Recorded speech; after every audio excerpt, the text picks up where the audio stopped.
Assalamualaikum and a very good morning to everyone. I'm Dr. Manasa Iqbal here today for the core urology session, and I'll be moderated by Dr. Durre Furqani. Topic for the today's core urology session is medical management of BPH related LUTs. So today, learning objectives would be conservative management, alpha blockers, 5-alpha reductase inhibitors, PD5 inhibitors, anticholinergics, and B3 agonists. Starting with the introduction, what is prostate basically? Prostate is a walnut shaped gland located below the urinary bladder and surrounding the proximal urethra, contributes to the seminal fluid production, and plays a vital role in male reproductive function. Now, what is BPH? BPH is a benign prostatic hyperplasia that is a non cancerous, as the name indicates. It is a non cancerous enlargement of prostate gland that occurs commonly in aging men and is one of the major causes of lower urinary tract symptoms. Coming towards the anatomy, the prostate is divided into several zones, which is central, transitional, fibromuscular, and peripheral zones. The histology slides are also shown the normal prostatic size and also shows the BPH related histopath.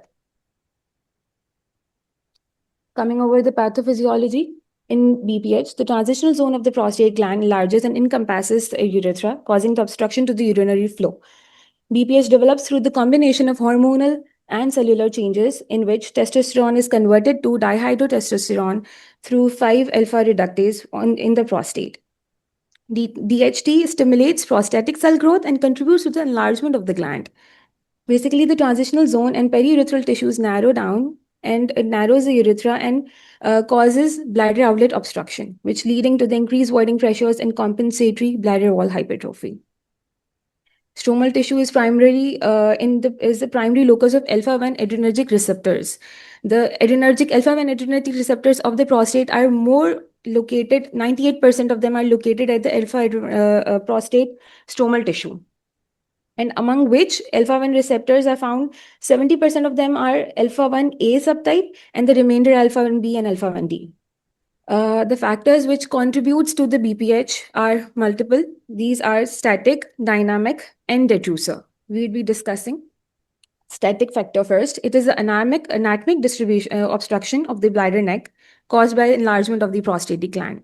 While in the dynamic factor, it is the excessive stimulation of alpha-1 adrenergic receptors in the smooth muscles of the urethra, prostate, and bladder neck, which results in the smooth muscle contraction and reduces the caliber of urethral lumen. While the detrusor factors includes the bladder detrusor muscle hypertrophy in response to prolonged bladder outlet obstruction. Hypertrophy helps the bladder to generate higher pressure to overcome bladder outlet obstruction and empty the urine from the bladder. So this hypertrophy is good or bad? Question to the audience. Sorry? So this is a compensatory factor, na? There is a detrusor hypertrophy. This is good or bad? Better है short term के लिए explain करें please. Sir patient को अगर voiding symptoms हो रहे हैं, strain कर रहा है, मतलब प्रेशर जनरेट ज्यादा कर रहा है ताकि वॉइड कर सके, तो वो हाइपरट्रोफाइड मसल होगा, वो ज्यादा अच्छा स्ट्रेन कर पाएगा या कॉन्ट्रैक्ट कर पाएगा. Is it like this? Anyone from the back? Hamad और मास भी बैठे हुए थे. It's not okay. Why? Pathological, right? So that is what I'm asking. Why it is not okay? What's wrong with this hypertrophy? हमें क्या प्रॉब्लम है यार? होने दो. जिम जाके भी तो आप लोग सब मसल ही बना रहे हैं ना, हाइपरट्रॉफी कर रहे हैं. कैपेसिटी कम हो जाएगी, वॉल्यूम कम हो जाएगा, तो how it's going to affect the patient? Doctor Hamad is going to answer this question. अगर एक की कैपेसिटी कम हो गई तो मरीज को क्या प्रॉब्लम है इससे? सर उसके सिम्टम्स एग्रीवेट. कौन से सिम्टम्स आएंगे बेटा? Storage symptoms aggravate. स्टोरेज आएंगे. अभी तक बात जो थी वो वॉइडिंग पे थी, अब क्या आ रहे हैं? स्टोरेज, या जिसे आप इरिटेटिव सिम्टम्स भी कहते हैं. कौन से होते हैं irritative symptoms? Doctor Abdul Karim बताएंगे. स्टोरेज सिम्टम्स कौन से हैं? जल्दी बताओ यार, इतना टाइम थोड़ी है. इंटरमिटेंसी स्टोरेज सिम्टम है यार. ये तो पता नहीं, एमबीबीएस के जमाने से याद करा रहे. फन वाइज, इसमें जो फन है दैट इज स्टोरेज, और जो वाइज है वो वॉइडिंग है. सो फ्रीक्वेंसी, अर्जेंसी, नॉक्यूरिया, अर्ज इनकॉन्टिनेंस, ये सबके सब स्टोरेज इरिटेटिव सिम्टम है. Why we are so much worry about irritative symptom and not worry about voiding symptom? इसका जवाब डॉक्टर मुनज़्ज़ा खुद देंगे. Sir, storage symptoms because it in hypertrophy the bladder and it accumulates and contributes to the factor of bladder outlet obstruction, which causes a long-term effects. What are those long term effects? मरीज को क्या problem है? Patient को क्या? Patient treat करना है ना, किताब थोड़ी. पेशेंट आ रहा है ओपीडी में, हर मरीज स्टोरेज सिम्टम के साथ आ रहा है.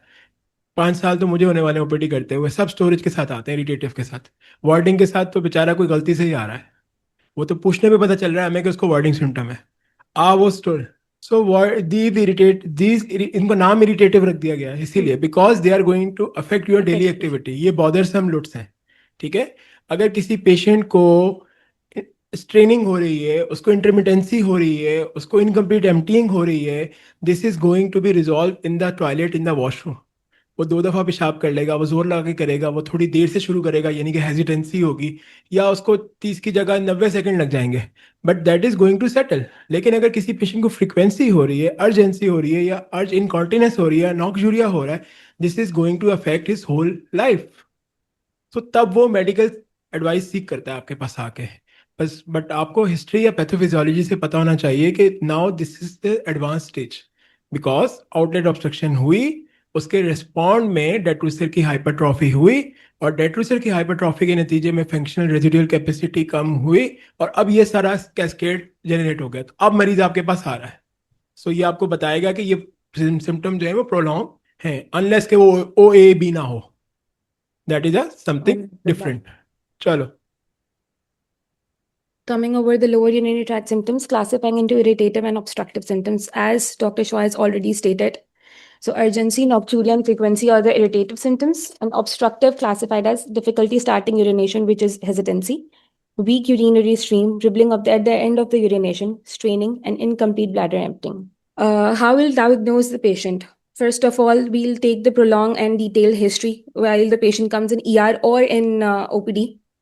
We'll check the IPSS score. That is again through the detailed history. Physical examination will be done. Digital rectal examination also shows the enlargement of the prostate or any nodular enlargement or any abnormality.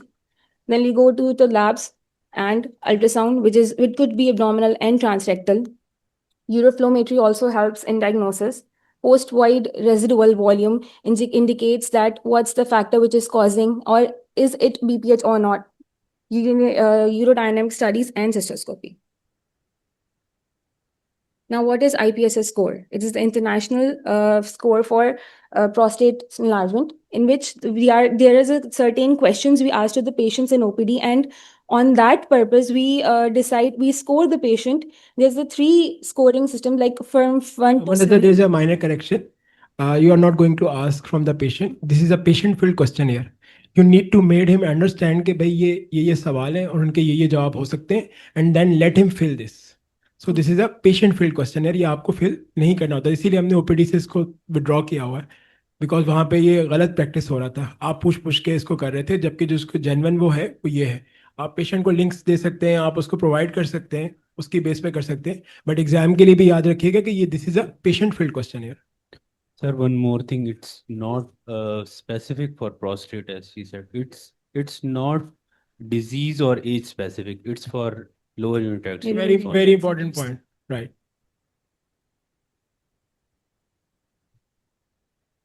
Then it is also the other thing, IPPS contain quality of life. It is the important question you have to ask from the patient. Sometimes patient come with severe LUTs, but his quality of life is not bothered. As Dr. Shaw mentioned, he may be having the voiding LUTs, but he is not having the irritative LUTs. The quality of life basically affected by the irritative LUTs. Patient may be having these voiding symptoms, but he's not bothered by his quality of life. So it is important for the decision making to start the medical therapy or manage him conservatively. So quality of life, ये चीज हम अक्सर miss कर रहे होते हैं, तो this is important. आपने पेशेंट से ये जरूर पूछना है ये. सो डॉक्टर फुरकानी की बात को आगे बढ़ाते हुए, what is the quality of life for patient जो आपके पास ओपीडी में आया है और आपने उससे पूछा कि भाई प्री कैथेटराइजेशन आपकी हिस्ट्री आपने आईपीएसएस फिल करवा लिया उससे, और अब उसको कैथेटराइज्ड है वो, what would be the quality of life? इसमें आप कहाँ रखेंगे उसको, ये जो आपने 6 तक मार्क किया है? Question to the final year residents. Abdul Karim, what is the quality of a life for a patient who is catheterised? जल्दी बता दो यार, ये सामने लिखा है ना, delighted, pleased, low, satisfied, mixed, mostly dissatisfied, unhappy, terrible, आपके ख्याल में? अच्छा, इसमें एक बड़ा फनी इंसिडेंट है कि हम लोग लॉन्ग केस की प्रिपरेशन कर रहे थे, तो डॉक्टर प्रदीप के साथ हम करते थे लॉन्ग केस। इसमें प्रदीप भाई है नहीं, पता नहीं आज है। तो उसमें ये क्वेश्चन आया कि भाई एक पेशेंट कैथेटराइज है तो उसकी क्वालिटी ऑफ लाइफ क्या होगी? तो आपका जवाब टेरेबल ही होना चाहिए यार। सही है, इसमें तो ये पूछना बनता भी नहीं है कि आपकी क्वालिटी ऑफ लाइफ क्या है। Have you seen any patient जो फॉलिस के साथ खुश हो? So, but उनके symptoms तो relieve हो जाते हैं, तो more or less तो इसका मतलब है कि वो जो कभी पुराना नहीं हुआ। it is categorized further into mild, moderate, and severe on the basis of IPS scoring. Less than 7 is marked as mild. 8 to 19 is marked as moderate, and severe is more than 20 points in IPS score. The management would be according to the mild, moderate, and severe criteria. In mild criteria, we will be doing only watchful waiting. Pharmacological medication would be given in moderate symptom, which is 8 to 19, and the severe will go for surgery. Take second. Again, this is not according to the mild, moderate, or severe. It is basically quality of life of patient. What patient is seeking for treatment? Is he bothered by his symptoms, or he's having severe LUTs, but yeah, moderate LUTs, but he is happy with his life? Sometimes patient come to clinic just to make sure he has heard from somewhere that he might be having this because of the prostate cancer. So you have to reassure him that if his PSA or his other labs are normal, to reassure him that he is not having the symptom because of the CA prostate or some other disease. So maybe patient refuse to take any medication. He just manages his symptoms with just conservative treatment. Okay, starting with the conservative so management. आईपीएसएस का जो ज़्यादा बड़ा role है वो basically treatment response देखने पर है rather than the management. ये बहुत ही वेग किस्म का है जो हमने आपने लास्ट स्लाइड में शो किया ना कि अगर 8 से 19 है तो आप उसको मेडिकल मैनेजमेंट करें और उसके बियॉन्ड आप वो करें। यूजुअली वी डोंट फॉलो इन सच अ वे। इसको फॉलो अप इस तरह होता है कि एक पेशेंट आपके पास आया, ही हैज़ लुट्स, ठीक है, आपने उसको बेस लाइन आईपीएसएस कैलकुलेट करवा लिया, and then you started with your primary medicine जो अल्फा ब्लॉकर है, and then first follow up is usually recommended at 6 weeks interval, ठीक है। तो 6 weeks पे बाद जब वो दोबारा आया तो आपने उसको फॉलो करना है। वो आप उसको क्यूमैक्स यूएफएम पे फॉलो कर सकते हैं प्लस आईपीएसएस पे फॉलो कर सकते हैं, एंड देन सी रिस्पॉन्स कि अगर वो प्रीवियसली 20 का आईपीएसएस था तो अभी वो 15 है, 14 है या 20 मेंटेन कर रहा है। सो इसका ज़्यादा रोल जो है ना वो इन चीज़ों में है, क्योंकि ये जो सिम्टम की हिस्ट्री की बात है ना, ये बहुत सब्जेक्टिव हो जाती है कि आप एक मरीज से पूछ रही हैं कि भाई आपको अभी पेशाब की धार सही आती है नहीं आती, और मैं पूछ रहा हूँ, तो इसमें फ़र्क हो सकता है। तो इसको ऑब्जेक्टिफाई करने के लिए ये टूल्स आते हैं जिसको आप स्कोर्स कहती हैं, ठीक है। तो उस स्कोर की बेस पे अगर आप यहाँ पेशेंट देख रही हैं और आप सक्खर में किसी को बता रही हैं कि ये पेशेंट जो है इसके सिम्टम्स इस लेवल के हैं, तो यू कैन सिंपली टूल के IPSS was 20 and now it is 15। So it is more helpful in following the patient rather than deciding the management plan. Starting with the conservative management. Conservative management includes watchful waiting, reassurance, lifestyle modification, in which the patient having milder symptoms, which is IPS score less than 7. But we would be just seeing the symptoms of the patient as Dr. Chua has identified earlier. It includes timely voiding and fluid scheduling, which helps to reduce the nocturnal urgency triggers. In which we do limit the evening fluids, caffeine intake, alcohol intake. It decreases the nocturnal urine production and the bladder irritation. It also includes weight reduction and exercise, which also improves the metabolic and inflammatory burden and aggravating factors much of that. Medical management includes 5 of these classes, which indicates alpha blockers, PD5 inhibitors, anticholinergics, B3 agonists, and 5 alpha inhibitors. Alpha blockers provide the fastest relief and are usual first pharmacological step for bosentan LUTs. while 5-alpha reductase inhibitors are slow reactors and best reserved for enlarged glands and progression prevention.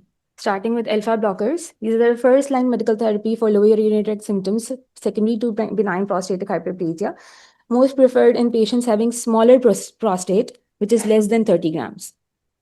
Alpha-adrenergic antagonists are preferred over 5-alpha reductase inhibitors because these are the faster onset of actions, like days or weeks. As we have earlier mentioned, Dr. Shah has said we'll just ask the patient to come after 6 weeks for the follow-up to assess the response.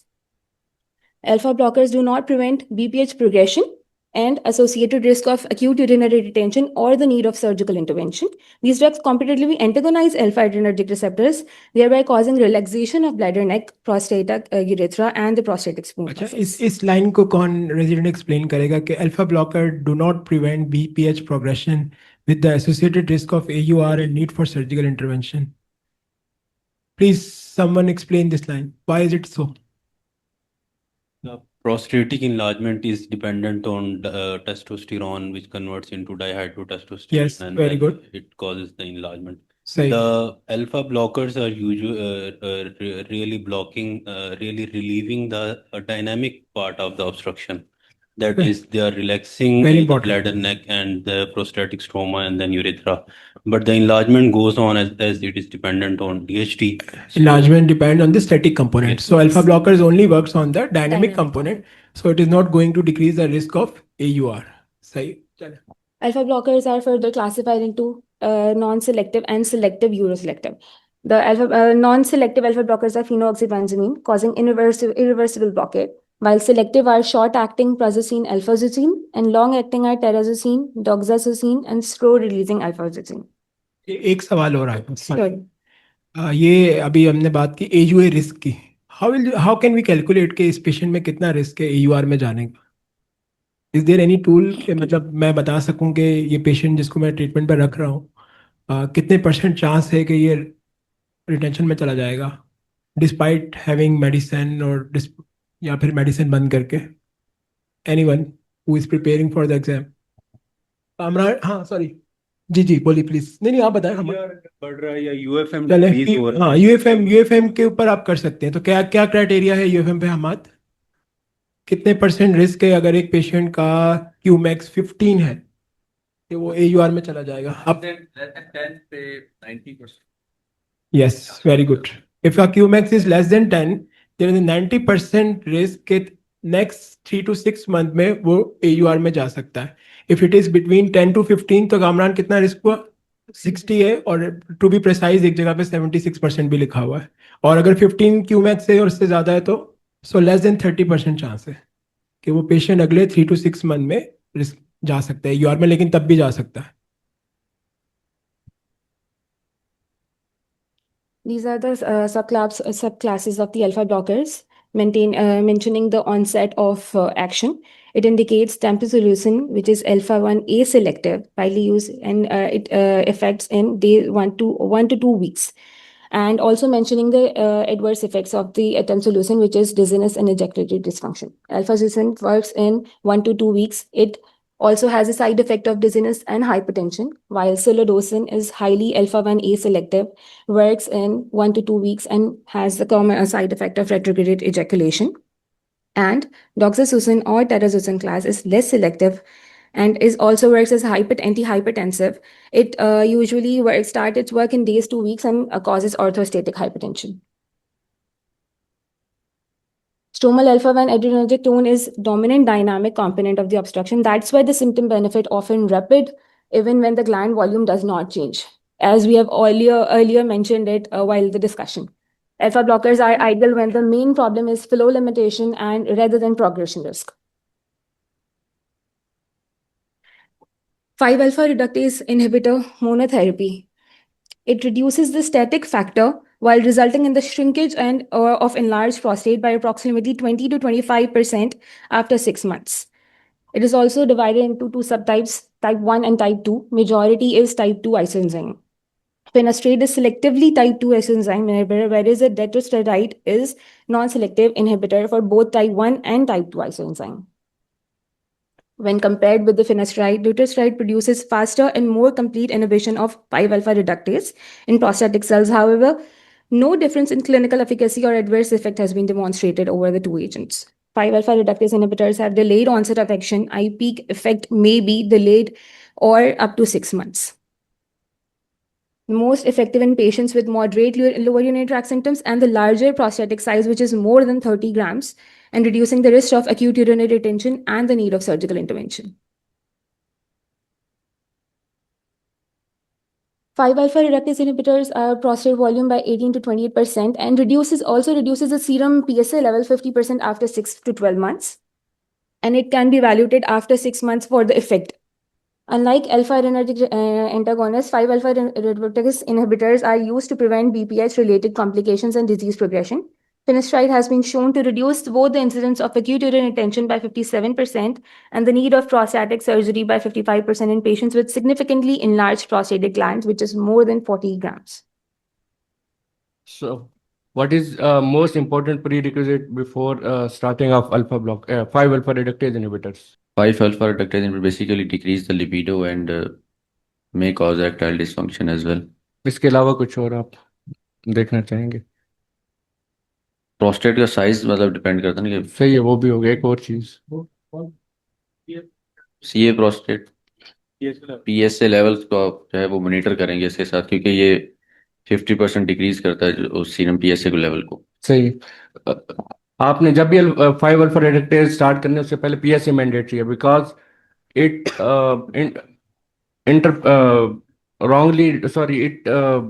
interferes with the PSA levels. After 6 months, 6 to 12 months, PSA level almost decreased to 50%. So it is mandatory. You should know the pre-treatment PSA levels of the patient so that you can match with those values.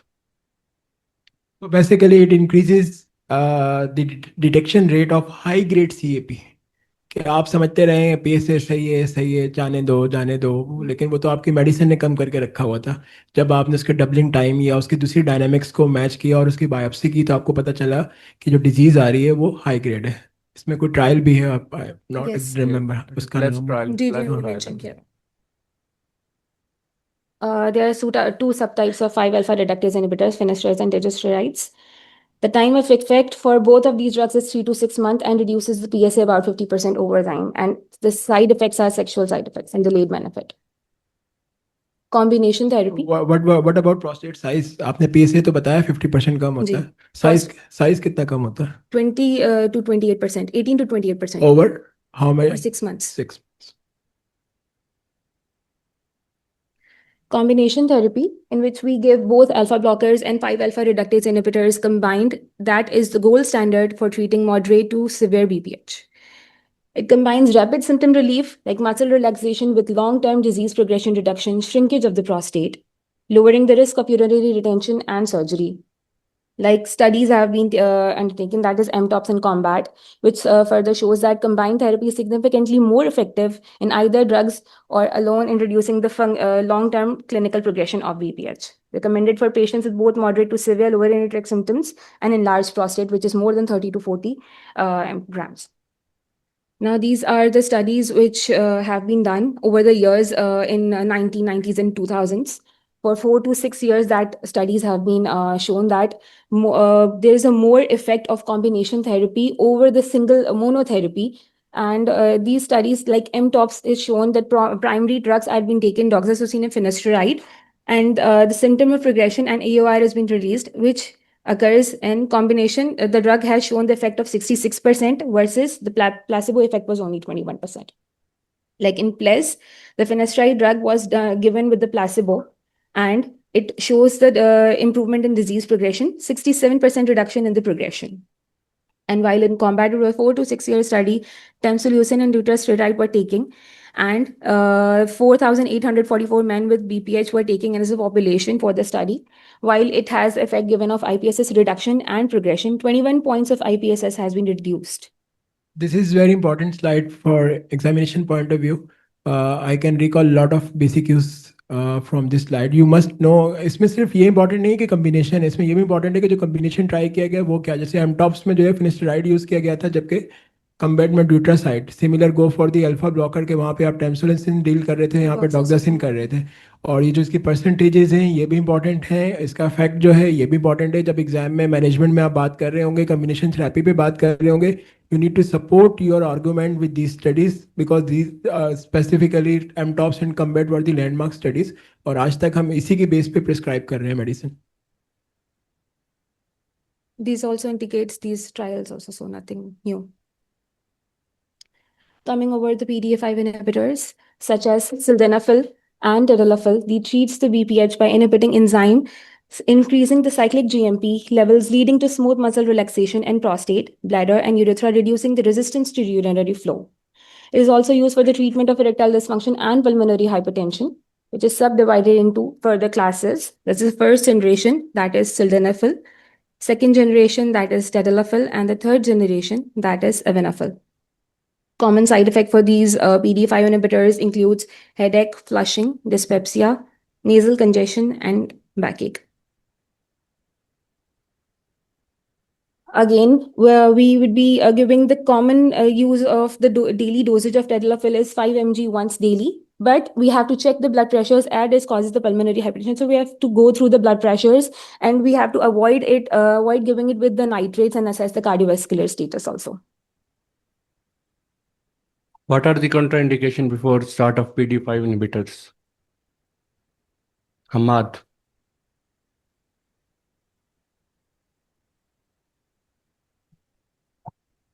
Before starting PD5 inhibitors, we should ask about the medication history. If patient is taking any nitric oxide, nitrate donor medications, cardiac evaluation is must if the patient is lying in moderate or severe cardiac risk progression, like New York Heart Association classification of 3 or more. We should not give the alpha block those PD5 inhibitors. If a patient is on double antihypertensive, then you should avoid prescribing the PD5. And if patient have MI last 3 months, history of MI during last 3 months, or any history of stroke last 6 months, so you should be very cautionate about prescribing these drugs.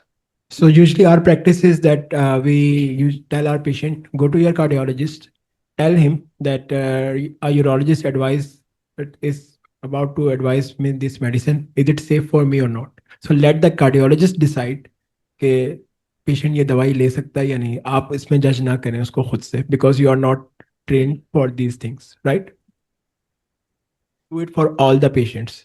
अगर आप ED के लिए किसी को sildenafil advice कर रहे हैं तो अब हम बहुत रेगुलरली कर रहे हैं, बिकॉज लोकल मार्केट में अब medicine available, even syrup form में अवेलेबल है। We are prescribing in the syrup form, but we do tell them कि भाई ये आपको अपने कार्डियोलॉजिस्ट से पूछे बगैर इस्तेमाल नहीं करनी है। एंड और ये जो आप डेली डोज में अगर एडवाइस करने वाले हैं तो उसमें तो डेफिनेटली आपको पहले इसको क्लियर करवाना पड़ेगा। जस्ट टेक इट लाइक कि आप किसी पेशेंट की जीव कार्डिक फिटनेस ले रहे हैं। Coming over the group of anticholinergics, these drugs relieves the filling and storage symptoms of BPH by competitively blocking the acetylcholine from binding to the muscarinic receptors, which is specifically M2 and M3 on the detrusor muscles of the bladder. This prevents involuntary bladder contraction, like reducing urgency, frequency, and incontinence. Classes includes oxybutynin and solifenacin. These are the first-line agents to treat overactive bladder. In men, both with BPH and overactive bladder, anticholinergics are combined with alpha blockers to address both the obstruction and overactive muscle simultaneously. These are suitable for frequency, urgency, and overactive bladder, as we have said. And these are carefully when used. We have to use these carefully when post-void residual is high or retention risk is significant. And also, these has the significant side effects of dry mouth, constipation, blurred vision, and cognitive burden in older age men. So what is the contraindication for anticholinergic, where you are not going to prescribe anticholinergic?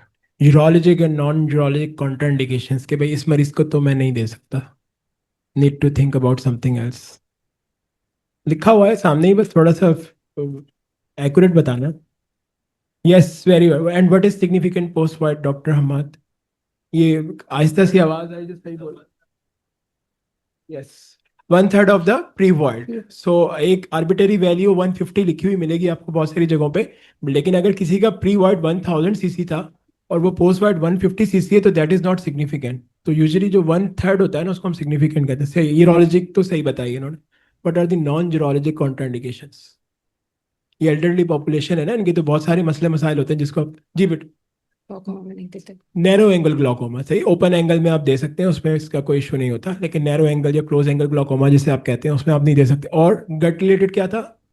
IBD में नहीं देते यार, inflammatory bowel diseases में आप नहीं दे सकते, और ये आपका माइस्थीनिया ग्रेविस जो है इसमें आप नहीं दे सकते। सो देयर आर 3-4 कंडीशन जो आपको पता होनी चाहिए कि इसमें आप ये प्रिस्क्राइब नहीं कर सकते। Coming over the class of beta 3 agonists like mirabegron and vibegron improves the storage symptoms of BPH by activating beta 3 receptors in the bladder. This stimulates detrusor muscle relaxation and inhibits the sensory nerve activity during the filling phase while relieving the urgency and frequency. It does not shrink the prostate or fix the physical blockage like static factor includes. They provide crucial relief from storage symptoms only. It has also side effects, which includes elevated blood pressure, headache, constipation, urinary tract infections, and upper respiratory tract infections and joint pain. Because it also includes a storage, like relieving the storage symptoms as well. So UTI क्यों हो रहा है? These are especially useful when the anticholinergic adverse effects are undesirable, and we have to monitor the blood pressure and drug interaction review in older patients first. ये मैं आगे कर दूंगा, While it's not. patient is beta 3 agonist, you have to monitor his blood pressure because these are the beta adrenergic response of the blood vessels can constrict the blood vessels and elevate the patient's blood pressure further. One of the contraindication is if blood pressure is too high, if the value is, if systolic is 180 and diastolic is above 110, then 120 malignant hypertension. yes, then you need to be very vigilant while prescribing these drugs. This is the only contraindication for this. In MyLets, we go for conservation measures and follow up the patients. While these are the just few points we have to like learn from the lesson for today. And rapid relief, when the rapid relief is Dr. needed, Pradeep is there? जी भाई। Sir एक जो हमारी practice में हमेशा से missing part रहा वो रहा 5-ARI। इन हमारे क्लिनिक में प्रॉब्लम हमेशा से फाइनेंस का रहा कि बिकॉज इट इज़ एक्सपेंसिव, तो हम तो ज़्यादा लोगों को एडवाइस नहीं कर पाए ये दवाई। आपका क्या एक्सपीरियंस है कि ये लोग ले रहे हैं और इसका वाकई इफेक्ट है 30% रिडक्शन और थिंग लाइक दिस और नॉट? Thank you. सबसे पहले I think presentation was very nice, और बड़ी काफी जो है we oftenly see these patient, and sometimes it's very difficult to assess patient and when to start alpha blocker or when to start alpha reductase uh, or like PD5 inhibitors. Right. Regarding, I think the patient that we see here, I think the first thing we always assess his symptoms along with the risk factors. Because if somebody who has diabetes, who is obese, who has a risk of or history of myocardial infarction, or is potentially at risk of myocardial infarction, in those patients we usually don't uh, prescribe 5-alpha reductase inhibitor. So we only simply rely on the monotherapy like alpha blockers. This is the first thing. Second thing is that yes, alpha blocker, as I said, if we compare all the other medication, considered to be safer than the rest of the medicine that we have.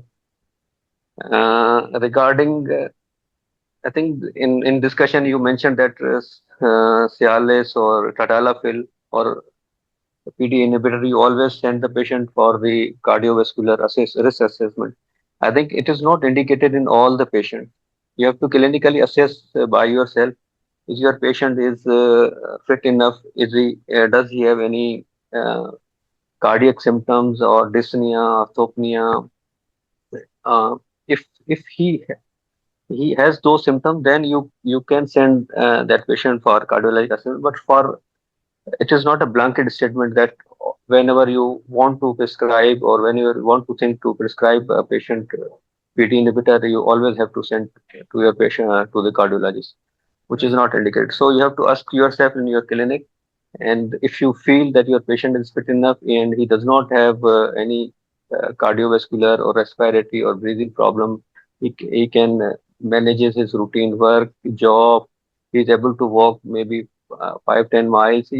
With simple tools you can assess and then you can prescribe. So this is the second thing. The only contraindication for PD inhibitor is like if patient is taking nitrites. So if patient is diabetic, if patient is at risk of uh, you know, MI, then avoid 5-alpha reductase inhibitor. This is the second point. Right sir. Doctor Ahmed, question please. So आपका अपना क्या ख्याल है कि सबका PSA होना चाहिए या नहीं होना चाहिए? वो दैट इज देयर कि पीएसए की जो काउंसलिंग आपको सिखाई जाती है ड्यूरिंग प्रिपरेशन. देखो हमारे प्रॉब्लम ये है कि हमारे यहाँ पे there is no screening program. So this is the only encounter patient has with the physician. तो हम उसको एक समझने की एक अपॉर्चुनिटी कंसिडर करते हैं और उनको स्क्रीन करते हैं वहाँ पे. That is the thing. Because इसमें भी देखिए ये सारा डिस्कशन हो चुका है पहले कि क्लिनिकली सिग्निफिकेंट डिजीज को डिटेक्ट करना और then we have treatment options available. आपने देखा कि हमारे अपने सेंटर में over the last 5 to 10 years we started doing radical prostatectomies. So एक पेशेंट को जब आप एक ट्रीटमेंट ऑफर कर सकते हैं तो why not detect the disease early stage and then treat it. So मेरे ख्याल, लेकिन दैट इज इंपॉर्टेंट कि आप उसको काउंसिल करके सारी बातें बताएं जो आपको बताई जाती हैं कि भाई ये पॉजिटिव भी हो सकता है, नेगेटिव भी हो सकता है, ये सेंसिटिविटी है, ये स्पेसिफिसिटी है, एंड देन उसको करें. ऐसे ब्लाइंडली उसको कर देना कि भाई ये लैब में ये भी करा लेना और फिर वो बेचारा लेके घूमता रह गया, वो ग्रे जोन में आ गया है, बायोप्सी नेगेटिव आ रही है, मल्टी पैरामेट्रिक एमआरआई हो रहा है नहीं हो रहा. सो ये चीज़ें उसको आपको पहले बतानी चाहिए. और अब आप देख रहे हैं कि इंक्रीजिंगली जो पॉपुलेशन आती है वो बहुत ज़्यादा सर्च करके और पढ़ लिख के आई होती है. And people even are asking in an OPD, sir मुझे मल्टी पैरामेट्रिक एमआरआई करवाना है. तो you have to consider all these things. But I believe कि जो हम कर रहे हैं प्रैक्टिस, दैट इज राइट, कि जब आपके पास पेशेंट आ रहा है आप उसे काउंसिल करें और पीएसए स्क्रीनिंग करें, because we don't have any established screening program like the western countries.